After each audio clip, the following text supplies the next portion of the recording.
Hello, BookTube. This is Aaron from Aaron Read a Book or Aaron Read a Book. Um, I didn't do a tag yesterday, so I'm gonna sneak a quick Wednesday tag in. I'm also not using my microphone today, so I don't even know if this audio would be any good. Gone back old school to just phone audio. Um, because I've just been having terrible issues every time I use my mic. I'm doing the what's it called? Favorite people tag, created by Gareth at Book Songs and Other Magic.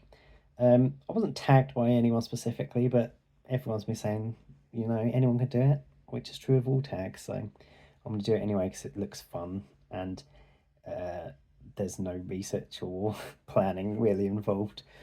Um, let's go ahead anyway. The first question, brutal.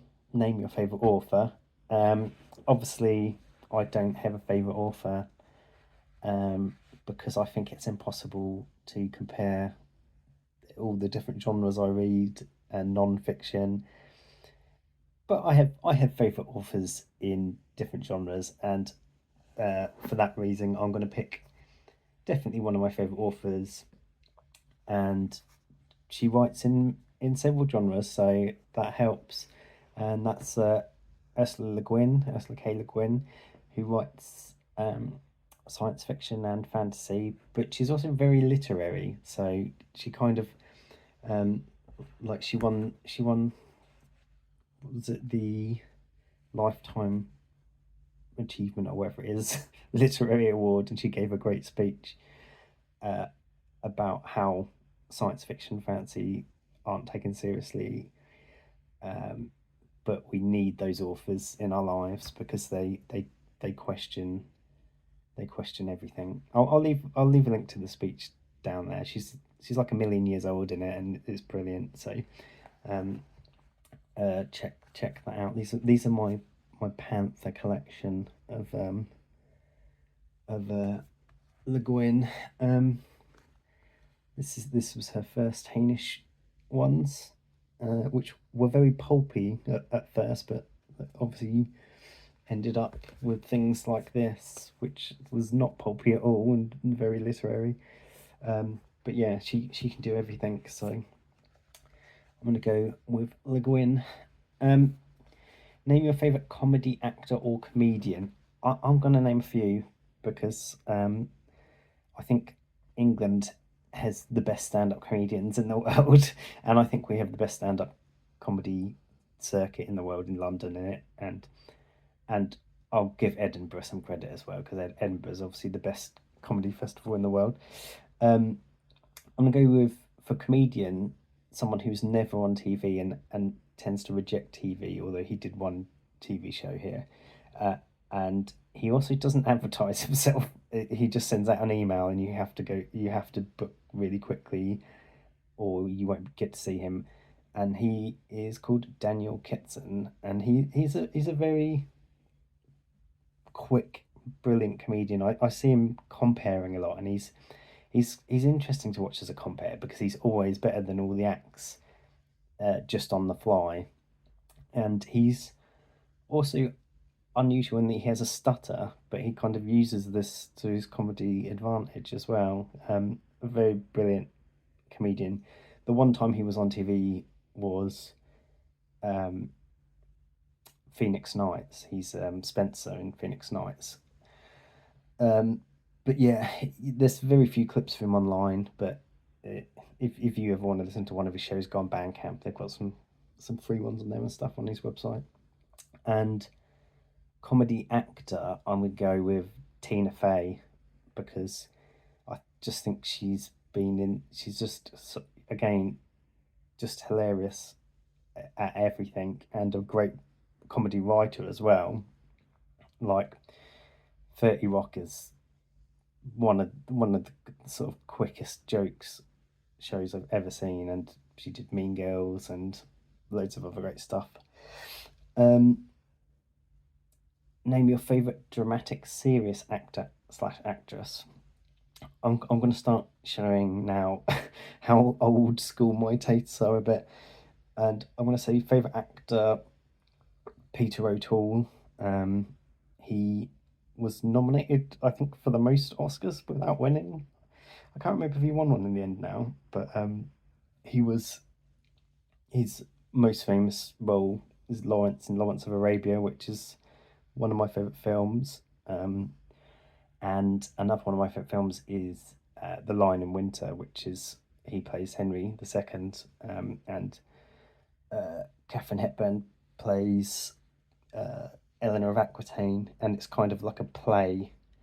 They're in this castle at, I think it's Chinon, for Christmas, and they're just arguing at each other, and it's brilliant. And it has also the sons, Richard the Lionheart, played by a very young Anthony Hopkins, I think in his first role, and Jeffrey's there and John. But watch that film; it's brilliant. Don't watch the Patrick Stewart one, even though Patrick Stewart's a great actor as well. And I am wearing my USS Enterprise t-shirt. But yeah, watch the Peter O'Toole one. Um, and for more modern actor, I'm gonna go. I don't. I love Tom Hanks, uh, as an actor as well, because I think he's really good at serious and comedy, and I love a lot of his films. I'm going to pick Holly Hunter because one of my favorite films ever is Broadcast News, and she's so brilliant in that, and she's obviously in Raising Arizona and The Piano and other things. But yeah, I love Holly Hunter as well. Uh, Four, name your favorite political figure, past or present. I'm not really that into politics. I like reading about the history of politics and stuff, but I'm never like a big. I like to see things both ways. I think I was quite a big fan of Jeremy Corbyn, but I could see why people didn't vote for him. I don't think he's a very good politician. Um, but if politicians were all as honest as Corbyn, I think we'd be in a better world, and people like Bernie Sanders as well. Um, Historically, I mean, Corbynites hate um, Blair, but I liked Blair. I thought his government did some great things, and especially now after sort of 15 years of the Tories in this country, you can see how much better it was under Blair. Um, but again, I don't agree with all his policies, and more historical Attlee and Bevan were like great post-war politicians. Um, but yeah, I'm not a big one way or the other really. Uh, Name your favorite film writer or director. Um, I'm going to go with The Archers, who is Michael Powell and Emmett Pressburger, and they were famous mostly around the 40s. Again, showing my old man tastes. They did some of my favourite films, The Life and Death of Colonel Blimp, which I rewatched recently, which is a film released in 1945 that Churchill tried to get banned, and it's amazing really. It's like a lifelong friendship between a German and an Englishman, and you see why Churchill wanted it banned. But their more famous films are probably A Matter of Life and Death, Black Narcissus, about the crazy nuns, and I think more recently The Red Shoes has been the bigger one because it was a big influence on Black Swan. But I love their their films are quite deep, and they're always really long and and interesting, and sometimes dark and sometimes light. Like A Matter of Life and Death is about a pilot flying um, and crashing, and he's talking to a woman on the radio. And he falls in love with her as his plane's going down, which is a ridiculous premise. But he's saved by an angel, and he has to go up to heaven and argue. They say that it's a mistake, and he has to go up to heaven and to sort of defend the decision. So there's these like crazy things, and also they did visually amazing things, especially the Technicolor films. They did amazing use of Technicolor.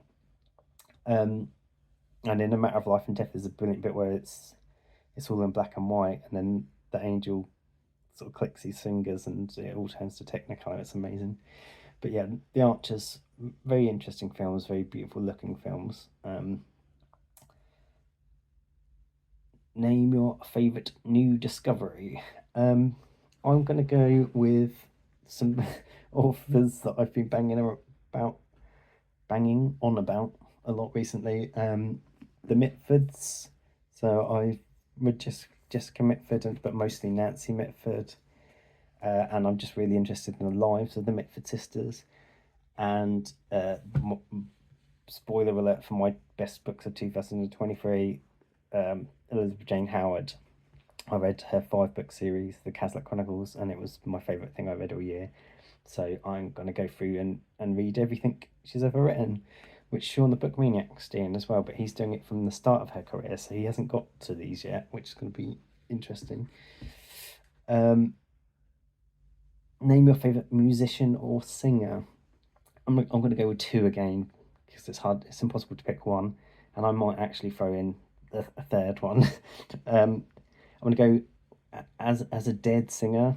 I want to go Elliott Smith, who was a singer-songwriter, who wrote very sad, but quite often he was very influenced by the Beatles. So he is quite jangly. His first album's very quiet, and then as they went on, they got more and more production in them and became more and more Beatlesy. And he was in a band called Heat Miser before that were kind of punkish. So he'd done a bit of everything. And living singers, I'm going to go with someone else who started very punky and became, well, he's God knows what he is now, but I'm going to go with Nick Cave of Nick Cave and the Bad Seeds and the Birthday Party. He's the only singer-songwriter that I know of that has been around since like the 70s and 80s, but is still like releasing the most interesting stuff that he's ever done. He's almost had no bad periods in his career. He's constantly been good, and I've just got tickets to see him again, and I think I've seen him 12 or 13 times before. But as a live show, he's incredible, especially with the Bad Seeds, and especially with, I've seen him a couple of times with just him and Warren Ellis, who's his kind of partner in crime from Bad Seeds. He's a multi-instrumentalist, but plays the violin a lot. Very striking looking man, Warren Ellis. But yeah, the Bad Seeds, just really great piano music and really great hard stuff as well that gets you going. They're so good at songs that build up and build up and build up, and he's very literary as well, very religious kind of language in some of his songs. If I recommend one song to listen to as a fan of books, I would go with There She Goes My Beautiful World, because he calls out a lot of authors in that. But I'll also throw in Kate Bush for a woman as well. I love Kate Bush. Name your biggest inspirational person. I don't know, Kate Bush. I don't really get. I feel like inspirational person should be someone who's almost inspired you in what you do in your life, and I'm a digital marketer, so I don't really have any of those. I'm going to go with my mother, because she inspired me to be born, and she was also,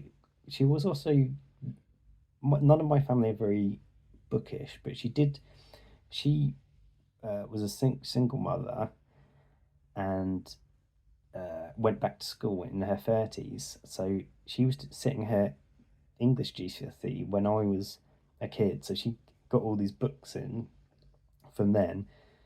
And there were a lot of the books I read when I was young. And also, she's a big fan of Daphne du Maurier. I love Daphne du Maurier. But yeah, I'm gonna go with the mother. I'm not going to tag anyone because everyone and their mums have done this already. So that's my favourite people tag. Have a good one, BookTube.